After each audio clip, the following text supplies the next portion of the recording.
बकऱ्या उठ, कसा तंगडून झोपलाय किती. रंगपंचमीचा दिवस आहे ना, तू गटारामध्ये झोपून आहेस. तर मग काय करू? सवितीला कलर लावायला गेलतो आई. भोसडीची डेंग्याच्या पिचकारी सोबत खेळत आहे. मला एकही कलर नाही लावलं.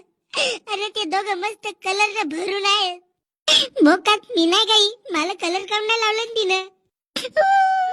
लैलाच्या मजनू, दोन बुक्क्या पाठीवर बसतील ना, सप्पी आशिकीच विसरवीन तुझी. हो व तुले का समजेल व प्यार म्हणला दर.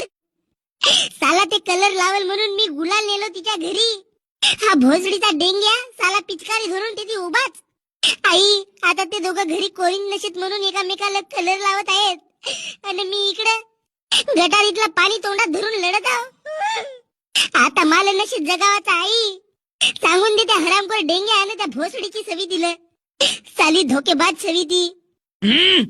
बकऱ्या गण्या, तुझा बाप कुठे आहे रे? बाबा मागच्या चौकामध्ये पडून आहेत. कोणती होत शिला म्हणून बोंबलत आहेत. मग माये व